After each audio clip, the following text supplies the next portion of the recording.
오늘 말씀은 지난 시간에 이어서 사사기 말씀인데요. 이 사사 시대는 정착한 시대라고 말씀을 드렸었는데요. 이 정착한 시대가 하나님의 나라를 통한 계획을 이루려고 하는 완성이었지만, 이들이 정착한 모습은 참 하나님 보시기에 실망할 수밖에 없는 너무나도 어려운 타락의 길을 걸어가고 있었습니다. 그래서 하나님은 사사라는 사람을 보내셔서 하나님께서 원래 이루고자 하신 그 구원의 계획을 사사를 통해서 하나님은 이루어 가시는 말씀이 사사기에 나오죠. 그런데 하나님께서 특별히 부르신 이 사사들의 모습은 성경에 나오는 다른 지도자들에 비해서도 그렇지만 너무나도 도덕적으로나 윤리적으로나 율법적으로 볼 때 형편없는 모습을 많이 보이고 있습니다. 예를 들어서 에훗이라는 사람은 이스라엘을 구하기는 하는데 속임수와 암살의 방법으로 일반적으로 통용되지 않는 좀 나쁜 방법으로 이스라엘을 구하기도 하고요. 드보라는 이스라엘을 구하고 나서 자기를 돕지 않는 지파들을 저주하면서 지파들 간의 갈등을 일으킵니다. 기돈이라는 사람은 상백명으로 이겼습니다. 이기고 나서 보이는 모습은 참 하나님 보시기에도 좀 어처구니 없는 모습들을 참 많이 보입니다. 3만 명의 예비군을 모집하고요. 그리고 가문들 사이에서 다시 전쟁이 일어나고, 또 그 가족 안에서도 권력 싸움과 살인이 막 일어납니다. 오늘 말씀은 삼손의 이야기인데요. 삼손도 내용이 좀 비슷합니다. 사사기에 나오는 사사 중에서 가장 비중 있게 다루어지는 사람이 삼손입니다. 13장에서 16장까지 4장에 걸쳐서 삼손에 대한 말씀이 나오고 있습니다. 가장 많은 분량이죠. 4장을 할애를 하는 부분인데요. 이 삼손에 대한 이야기는 이제 13장에서 시작이 되는데요. 13장 전체는 하나님께서 얼마나 삼손을 특별하게 생각을 하셔서 삼손이 태어나기 전에 하나님의 사자가 삼손이 태어날 것에 대해서 예고를 하시고, 또 이 삼손을 어떻게 키워야 될지에 대해서도 13장에 굉장히 풍성하게 많이 나와 있습니다. 특별히 삼손이 태어나는 이 환경은 굉장히 열악하고 힘든 환경이었습니다. 단 지파였는데요. 18장 1절에 보면 단 지파는 이 당시 땅이 없었습니다. 정복을 해서 땅을 나눠야 되는데 제대로 정복을 다 하지 못했죠. 그래서 땅을 얻지 못한 지파 중에 단 지파가 있었고요. 그리고 마노아의 가정이었는데 마노아는 아이가 없는 가정이었습니다. 그러니까 삼손이 태어나는 가정과 그 가문의 환경은 이스라엘 가운데서도 가장 열악하고 가장 힘든 환경이었습니다. 이런 가정에 하나님께서 특별한 한 아이를 주셨죠. 여호와의 사자가 나타나서 삼손이라는 아이가 태어날 것에 대해서 말씀을 하셨고요. 그리고 이미 태어나기 전에 이 아이를 하나님께 특별히 바쳐라. 그래서 나시린으로 하나님께 드려라. 해서 나시린으로 키울 것에 대해 말씀을 하고 마노아도 다짐을 했습니다. 나시린이라고 하는 것은 어떤 사람이냐면 하나님께 특별히 구별돼서 바친 사람인데요. 이 나시린은 다른 일을 하지 않고 성전에서 오직 평생 동안 하나님을 섬기는 일을 하는 사람이었습니다. 지파와 관련이 없죠. 레위 지파 사람들이 성전의 일을 했지만 지파와 관련해서 특별히 서원을 했거나 아니면 삼손처럼 하나님 특별히 말씀한 사람이거나 이런 사람의 경우에 나시린으로 서원을 하고, 이 사람 특별히 하나님께 드린 사람이었습니다. 그러니까 삼손은 사사들 중에서도 굉장히 특별한 사람이고 출생부터가 전혀 다른 사람이었습니다. 나시린은 자라면서 이제 머리에 삭도를 대지 않고 머리를 깎지 않죠. 그리고 독주와 포도주를 먹지 않습니다. 그리고 부정한 것을 만지지도 않고 부정한 것을 하지 않습니다. 굉장히 특별히 구별돼서 자라는 사람이죠. 자, 이 나시린으로 특별히 구별된 앞의 사사와는 전혀 다른 사사로 준비된 사람이었습니다. 그럼 이 나시린 삼손은 14장부터 이제 정말 기대되는 모습으로 이제 살아야 될 겁니다. 다른 사사와 다른 출생이었고 사사들 중에서도 하나님이 아주 특별하게 생각하신 사사였습니다. 그런데 14장, 15장, 16장에 나오는 삼손의 이야기는 좀 이해하기가 힘듭니다.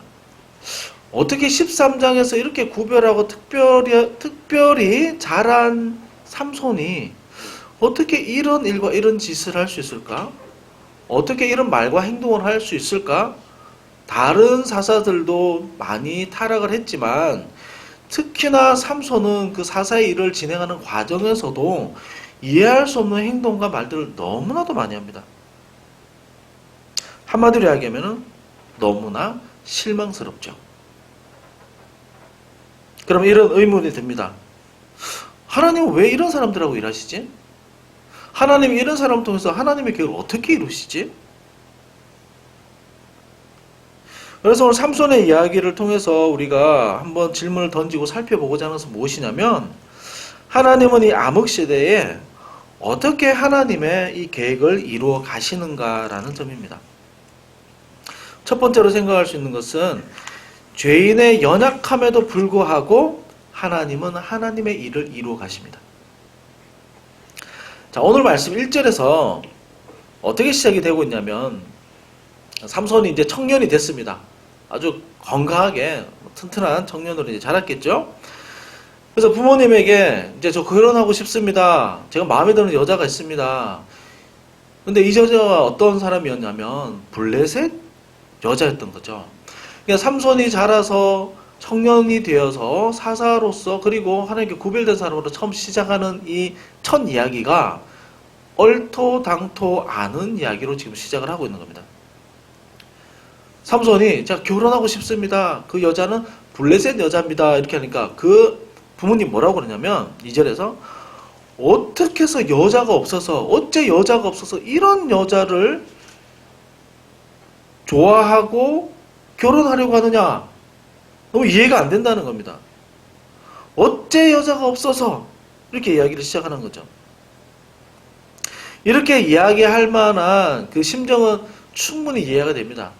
왜냐하면 13장에서 시작할 때 삼손 이야기를 시작할 때 이스라엘이 범죄에 빠지면 하나님께서 이방 민족을 통해서 고통을 주시죠. 근데 삼손 시대는 누구를 어떤 민족을 통해서 이스라엘에게 징계를 하셨냐면 블레셋이라는 민족을 통해서 이스라엘 징계를 하셨죠. 그 기간이 얼마였냐면 13장 1절에서는 40년 동안 블레셋이라는 아주 강력한 그 가나안의 민족이 이스라엘을 막 괴롭힌 겁니다.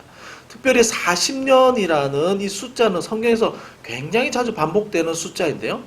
고통스러운 기간, 인내해야 되는 기간, 힘든 기간을 40년 이렇게 40이라는 숫자로 보통 이야기를 많이 합니다. 그러니까 엘리야가 로뎀나무 아래에서 죽기를 구하다가 하나님이 살려주셨죠. 그리고 호렙산으로 갔는데 40일 동안 가죠. 노아 홍수도 40일이죠. 광야 생활도 40년.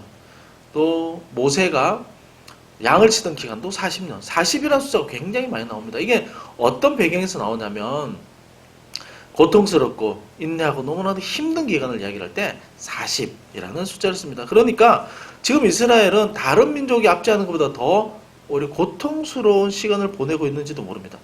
그러니까 40년 동안 블레셋의 압제를 받았다. 이것이 상징하는 게 뭐냐면 너무나도 힘들고 고통스럽게 지금 살아가고 있다는 겁니다. 그런데 이 삼손이 나시린이라는 삼손이 좋아해서 결혼하고 싶어하는 여자가 마침 그 블레셋 여자라는 겁니다. 그건 너무 얼토당토 안 하고 너무 이해가 안 되는 이야기인 겁니다. 당연히 부모님이 반대할 수밖에 없죠.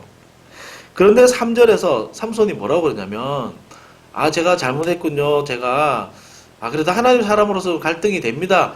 이렇게 갈등하는 모습을 보이는 것이 아니라 막무가내죠. 한 번 더 강력하게 이야기합니다. 아버지, 제가 그 여자가 너무 좋습니다. 그 여자를 허락해 주십시오. 이렇게 얘기를 하는 거죠. 자, 1, 2, 3절을 보게 되면 이제 삼손이 앞으로 어떤 일을 하게 될지 예고를 하는 지금 사건인 겁니다. 역시나 이어지는 모든 내용들을 보면은 얼토당토하는 이해할 수 없는 일들이 참 많이 있습니다. 9절에 보면은 이런 장면이 나오죠. 사자를 죽이고 나서 사자 몸에 이제 벌들이 생겨서 이제 꿀이 생겼습니다. 그 꿀을 가지고 아버지에게 드리는데요. 나실인으로서 절대 해서는 안 되는 일 중에 하나가 죽은 짐승이나 죽은 시체를 만지면 안 되거든요. 절대 이것은 해서는 안 되는 겁니다. 근데 이런 규정을 아마도 알았겠지만 무시하고 자기가 하고 싶은 욕망에 따라서 하고 싶은 대로 하는 겁니다. 대표적인 사건이 들릴라라는 여자에게 머리가 삭발당한, 머리가 다 깎인 그 사건이 있죠. 근데 유독 또 삼손의 이야기에서는 여성에 대한 이야기가 되게 많이 나옵니다. 블레셋 여자를 또 좋아하는 겁니다. 이게 몇 번 나오냐면 3번이나 나옵니다. 삼손은 사사입니다. 분명히 하나님 선택하셨습니다. 이 삼손은 하나님의 말씀을 생각하고 두려워하고 이 말씀을 순종하려고 했다는 말씀이 지금 4장에 걸쳐서 아무리 봐도 잘 나오질 않습니다. 자기 욕심대로 하죠. 자기 분노대로 합니다. 그럼 하나님 어떻게 이런 사람들을 통해서 하나님 일을 하실까요? 하나님 특별히 일을 하실 때는 그에게 영을 허락하셔서 특별한 일을 하시긴 하시는데 이 삼손의 여러 스토리들은 어떻게 이게 가능할까라는 질문을 던지게 하죠. 그리고 사사라 하더라도 나실인이라고 하더라도 정말 타락한 모습을 보여주고 있습니다. 그럼 어떻게 하나님께서 이 이스라엘을 향한 계획을 이루어 가실까요? 어떻게 이렇게 타락한 사람들을 통해서 하나님의 말씀을 제대로 순종하지 않는 사람을 통해서 하나님은 어떻게 하나님 일을 하실까요? 정말 의문입니다. 하나님의 본래 계획은 정착한 이 이스라엘 통해서 하나님 나라를 이루시고 이스라엘 통해서 제사장 나라가 되게 하는 겁니다. 이스라엘 통해서 온 열방이 돌아오게 하는 것이 하나님의 목적입니다. 계획입니다. 그리고 궁극적으로 메시아를 보내려는 계획이 있었던 거죠. 이 계획이 이루어지기에는 너무나도 지금 암담한 겁니다. 사사기를 보면 볼수록 이 내리막은 더 심각해지죠. 사사 중에서 그래도 마지막으로 나오는 사사가 삼손인의 나실인이라는 특별한 사람이었고요. 삼손이 끝나고 나서 레위인에 대한 이야기가 나오는데요. 이 레위인이 거주지가 없어서 또 돌아다니는 레위인이 나옵니다. 이건 무슨 얘기를 하냐면 레위인들은 기업이 없었기, 땅이 없었기 때문에 백성들이 하나님께 드리는 예물로 그리고 헌물로 고아와 가난한 사람들을 돌보고 그들이 드린 예물로 레위인을 돌보라고 말씀을 하셨습니다. 그러니까 레위인이 거주지가 없고 먹을 것이 없었다는 것은 그 당시에 하나님 앞에 제대로 드려지는 예배가 없었다는 겁니다. 그리고 더 나아가서 18장, 19장, 20장에는 이제 지파 간에 이제 엄청난 윤리적인 문제 때문에 지파 간에 이제 전쟁이 일어나게 되는 거죠. 급격한 내리막이 계속해서 이어지는 겁니다. 하나님의 일은 성경에서 사람을 통해서 일을 하십니다. 아무것도 없는 가운데서 일을 하시지 않습니다. 사람을 통해서 분명히 일을 하시는데 우리가 생각하기에는 유능하고 좋고 윤리적이고 똑똑하고 굉장히 스마트한 사람들이 하나님의 일을 맡아서 하면 참 잘할 것 같습니다. 물론 맞지요. 물론 맞습니다. 이렇게 생각하면 그런 똑똑한 사람이 없을 때 하나님이 일을 못하실 것 같습니다. 사람을 통해서 일을 하시는데 우리 생각에는 좋은 사람을 통해서 큰 일을 하실 것 같습니다. 사람이 없으면 하나님이 일을 못하실 것 같습니다. 그러나 이 사사기에서 하는 얘기는 뭐냐면 우리의 사람의 심각한 타락에도 불구하고 심각한 죄악에도 불구하고 하나님이 계획하시고 하나님의 목적하신 바는 하나님의 섭리로 이끌어 가신다, 이루어 가신다는 것을 보여주고 있습니다. 어떻게 이루어 가시냐면 하나님의 지혜는 우리의 지혜보다 더 크고 너무나도 놀랍기 때문에 우리에게 보이는 어떤 가능성이 없다 하더라도 하나님의 지혜로 하나님의 일을, 목적을 반드시 이루신다는 것입니다.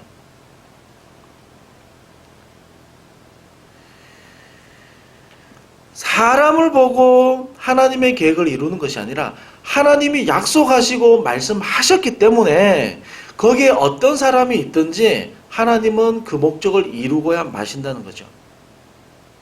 하나님이 말씀하시고 하시고자 하시면 반드시 하시고야 마시고요. 모든 것을 다 사용하십니다. 심지어 사단의 공격과 시험까지도 하나님은 목적을 이루는데 다 사용하십니다. 가장 대표적인 예가 무엇일까요? 출애굽 사건이죠.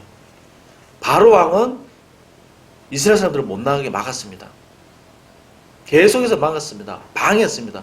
그래서 엄청난 사단의 역사이죠. 하나님께 예배하러 내가 우리들이 나가겠다 했는데 바라 왕은 절대로 안 된다. 계속해서 막았습니다. 이것을 하나님은 10가지 재앙으로 애굽에서 섬기는 중요한 신들을 하나하나씩 치기 시작합니다. 방해했지만 하나님의 전능하심과 다른 신들보다 월등히 뛰어난 전능하심을 보여주는 기회로 삼으시고요. 마지막 재앙, 9번째, 10번째 재앙에서는요. 이집트에서 섬기는 가장 높은 신, 태양신을 심판하시는 재앙을 보여주시죠. 그것이 어둠의 재앙입니다. 파라오라는 말은 바로죠. 바로가 파라오인데 파라오는 태양신의 아들이라는 뜻입니다. 하나님 9번째 재앙에서 그 태양을 어둡게 하시면서 그들의 방해를 하나님의 전능하심을 드러내는 대로 사용하십니다. 그리고 마지막 10번째 재앙에서 첫 번째 태어난 모든 것을 죽이시면서 생명의 주인이 하나님이시라는 것을 보여주는 것으로 드러내십니다. 뿐만 아니라 10번째 재앙으로 이스라엘 백성들에게 너희 생명을 보존하면서 죽음의 그 영이 넘어가도록 유월절을 이 절기를 허락하시면서 너희의 생명은 이제 하나님 것이다 라는 메시지로 중요한 말씀으로 다시 사용을 하시는 거죠. 성경에는 얼마나 이런 얘기들을 많은지 모릅니다. 가룟 유다가 예수님을 팔았지만 예수님의 구원 사역이 취소된 것도 아닙니다. 예수님의 구원 사역이 실패한 것이 절대 아닙니다. 가룟 유다가 아무리 사단이 들어가서 나쁜 계획을 세운다 하더라도 하나님의 계획은 이 모든 것을 사용해서 그 계획을 이루고야 마시죠. 사도 바울에게 사단의 가시가 있었습니다. 그냥 아프다 정도가 아니라 사단의 가시였습니다. 누가 봐도 저는 사탄의 장난이다. 사탄에 들려서 저렇게 힘든 일을 겪고 있다. 그렇다고 해도 사도 바울이 하나님의 복음을 전하고 교회를 세우는 일에 방해받지는 않았습니다. 굉장히 힘들고 어려운 여건이었지만 그러나 하나님의 말씀을 전하고 교회를 세우는데 전혀 부족함이 없었습니다. 하나님은 이 모든 것을 사용하시는데 이것을 통해서 우리는 무엇을 알 수 있냐면 하나님의 놀라운 지혜를 알 수가 있는 거죠. 우리의 지혜와 전혀 비교할 수 없는 엄청난 하나님의 그 지혜를 우리는 알 수 있는 겁니다. 삼손의 이야기를 통해서 오히려 역설적으로 강조하는 것이 무엇이냐면 인간이 아무리 타락하고 심지어 하나님이 부르시고 선택한 사람이 아무리 타락하고 범죄하더라도 하나님이 하시고자 하는 일을 막을 수 없다는 겁니다. 그 하나님의 지혜를 거스를 수 없다는 겁니다. 그래서 13장 18절에서요. 삼손에 대해서 태어날 것과 앞으로 일어날 일의 이야기를 하시면서 그 하나님의 사자에 대해서 이렇게 얘기를 하죠. 기묘자라 13장 18절에 기묘자라 다른 번역 쓴 게 비밀이다 이렇게 번역되는데요. 원래 히브리어 말에 필리라는 말인데요. 놀랍다, 경이롭다, 이상할 정도로 경이롭다, 너무 놀랍다 이런 뜻입니다. 그러니까 하나님의 지혜라는 것은요. 우리의 지혜로는 도저히 이해를 할 수 없고 너무나 놀라운 지혜를 가지신 분이십니다. 여기서 우리가 살아가면서 참으로 많은 것을 적용하고 생각해 볼 수 있게 만드는 말씀이죠. 믿음을 가지고 살아가지만 우리가 믿음대로 충만하게 24시간 솔직히 살지는 못합니다. 인간적인 허물과 연약함이 분명히 있습니다. 때로는 내가 의도하지 않은 고통을 당할 때도 있고요. 정말 악한 의도로 나를 해하려는 사람도 있습니다. 그것을 당할 때도 있습니다. 그러나 하나님은 선택한 백성에게 하나님이 계획하신 바와 약속하신 바를 이루는 데는 이것이 절대 방해가 될 수 없습니다. 우리의 연약과 허물이 있죠. 우리의 죄악이 있습니다. 그렇지만 우리의 허물과 죄악 때문에 하나님의 구원이 취소되거나 하나님 우리를 향한 그 말씀이 취소되지 않습니다. 우리를 선택하신 그 선택하신과 부르심에는 하나님에게는 후회함이 없기 때문이죠. 그래서 우리는 하나님을 철저히 믿고 신뢰할 수가 있는 겁니다. 하나님의 계획하시고 말씀하신 말 하나님 반드시 이루시기 때문이죠. 그래서 4절에서요, 오늘 말씀 4절에서 중요한 말씀을 하시는데요. 뭐라고 얘기를 하냐면, 그때에 블레셋 사람이 이스라엘을 다스린 까닭에 삼손이 틈을 타서 블레셋 사람을 치려 함이었으나 그의 부모는 이 일이 여호와께로부터 나온 것인 줄을 알지 못했더라 이야기합니다. 이 말씀이 조금 어려운 말씀인데요. 쉬운 성경에서는 이렇게 이야기합니다. 그의 부모는 주께서 블레셋 사람을 치실 계기를 삼으려고 이 일을 하시는 줄을 알지 못하였다. 그때에 블레셋 사람이 이스라엘을 지배하고 있었다.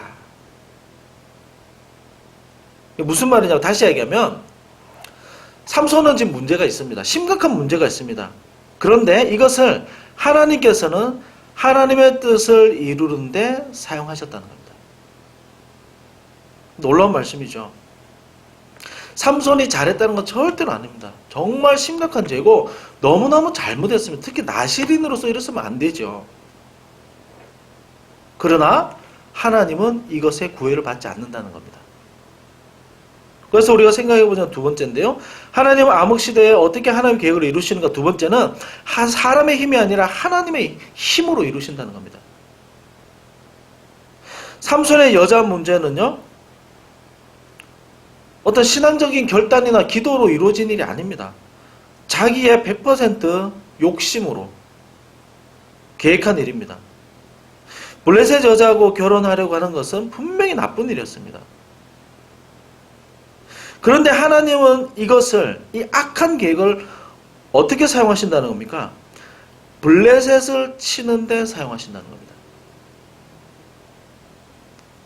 그래서 14장, 15장, 16장을 읽어보면 삼손은 자기 욕심으로 저지른 일들이 굉장히 많은데 이 일 하나하나를 모든 하나하나를 블레셋을 치는데 다 사용을 하십니다. 삼손은 자기 분을 이기지 못해서 저지른 일도 너무 많습니다. 욕심 때문뿐만 아니라 복수심에 불타서 블레셋을 응징한 일이 많은데요. 이것을 하나님의 심판으로 사용하셨다는 겁니다. 이 악한 일을 하나님의 뜻을 이루는 기회로 삼으셨다라는 거죠. 지금 이 순간은, 우리가 읽은 말씀 이 순간은 삼손도 모릅니다. 그 부모도 모릅니다. 오직 하나님만 아시죠. 삼손은 자기 분에 겨워서 한 일이지만 하나님은 그 가정을 향한, 그리고 이스라엘을 향한 계획을 이루는데 그 악함을 사용하셨다는 겁니다. 4절에서 특별히 틈이라는 단어가 나오는데요. 토하나라는 단어입니다. 알맞은 때에 일어난다라는 겁니다. 마침 그때 일어난다는 겁니다. 타이밍이 기가 막히다는 겁니다. 우리가 타이밍을 맞출 수는 없죠. 그러나 하나님께서는 하나님의 이루시는 일에 기가 막힌 타이밍으로 사용하신다는 겁니다. 그 타이밍을 우리 인간의 힘으로는 맞출 수가 없습니다. 그러나 하나님 보실 때는 너무나 기가 막힌 때에, 기가 막힌 순간에, 기가 막힌 기회로 사용하신다는 거죠.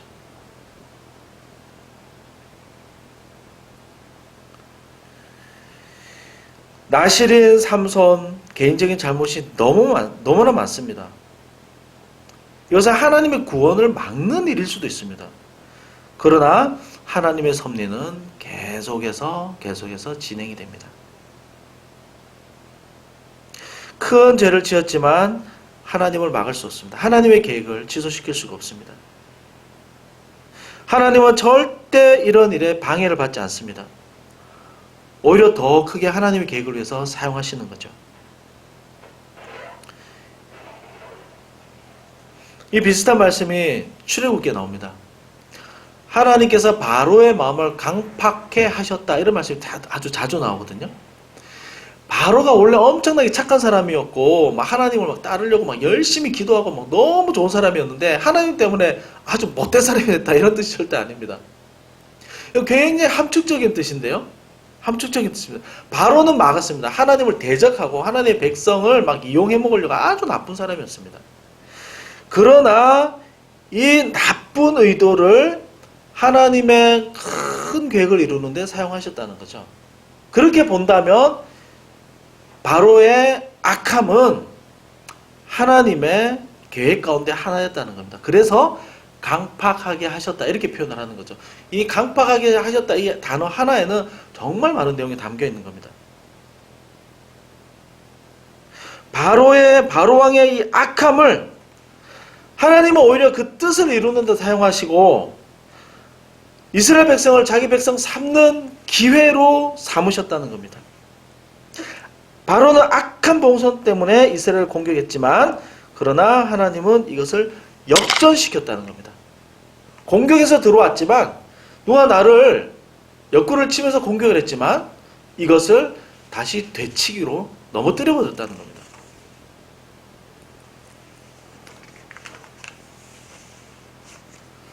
하나님은 우리에게 일어나는 모든 것을 사용하십니다. 정말 악함까지도 다 사용하십니다. 그렇다고 우리가 악해도 된다는 뜻은 절대로 아닙니다. 못되게 말해도 된다? 절대 아닙니다. 잘못한 거죠. 우리가 큰 죄를 지은 겁니다. 하나님 앞에 회개를 해야죠.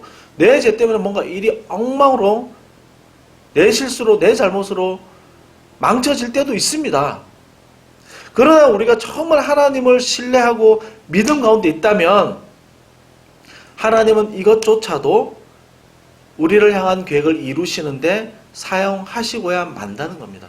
특별히 하나님의 자녀라고 인정된 사람들에게는 우리에게 일어나는 모든 일들을 하나님은 그 놀라운 죄로 하나님의 목적과 계획을 이루는데 다 사용하신다는 겁니다. 얼마나 좋은 하나님이십니까? 얼마나 좋은 하나님이십니까? 찬양받기에 합당한 하나님이시죠.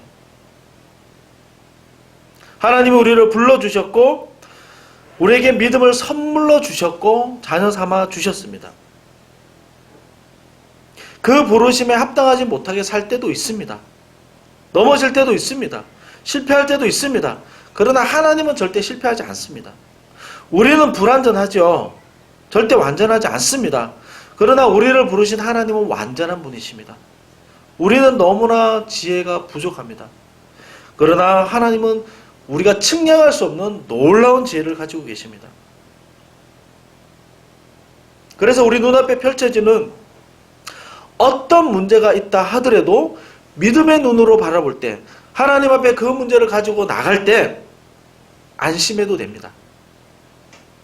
이 문제 때문에 앞으로의 일이 보이지 않고 전망이 보이지 않는다 하더라도 우리는 그래도 너무 심각하게 절망하지 않을 수 있습니다. 왜냐하면 하나님의 놀라운 지혜로 이 모든 것을 하나님은 그 뜻 가운데 반드시 사용하시기 때문입니다. 우리가 정말 믿음 가운데 있을 때 이것을 소망하고 바라볼 수 있게 되죠. 그러나 우리가 정말 믿음에서 떨어져 있을 때는, 믿음이 약해져 있을 때는 그냥 불안 속에 살아가지만 하나님의 큰 계획은 실패하지 않습니다. 단지 좀 더 아느냐, 좀 더 절망 가운데 있느냐, 그래서 우리의 믿음의 눈으로 어떻게 바라보느냐에 따라서 이걸 볼 수 있고 볼 수 없을 뿐일 뿐이죠. 그러나 하나님의 이루고자 하시는 그 일은 반드시 이루고야 마십니다. 그래서 우리가 하나님 안에 있다라는 것과 하나님 우리와 함께 하시는 것과 또 우리에게 은혜를 주시고 또 말씀하시고 또 우리가 말씀을 보고 기도할 수 있다는 것 자체가 얼마나 하나님의 큰 능력 가운데 지혜 가운데 있는 건지 모릅니다. 그래서 우리가 하나님 안에 있을 때 우리는 안심해도 됩니다. 어떤 어려움이 있다 할지라도 안심할 수 있습니다. 빌립보서 1장 6절에서 말씀합니다. 너희 안에 착한 일을 시작하신 이가 예수 그리스도의 날까지 이루실 줄을 우리가 확신하노라. 착한 일이라는 것은 우리 안에 구원을 시작하시고 온전케 하시는 일을 시작하신 분께서 예수 그리스도의 날까지, 예수님이 재림하시는 날까지, 예수님 오시는 날까지, 이 모든 세상의 시간이 끝나는 날까지 다 이루실 줄을 우리가 확신한다. 반드시 그렇게 될 것이다. 확신한다. 이렇게 빌립보서에는 말씀하고 있습니다. 오늘 이 말씀을 보면서 우리의 모습을 통해서, 우리의 실패와 연약함을 통해서 하나님을 전망하는 것이 아니라 하나님께서의 삼손이라는, 그리고 사사시대에 역사하시는 하나님을 바라보면서 우리 앞에 펼쳐지는 어떤 어두운 일이라 하더라도 내가 하나님 안에 있다면 이것을 다 사용하시고 하나님께서 귀하게 하나님의 목적을 이루시는 데 사용하시기를 기도하시고 또 소망하시는 저와 여러분 되시기를 주님의 이름으로 축원드립니다.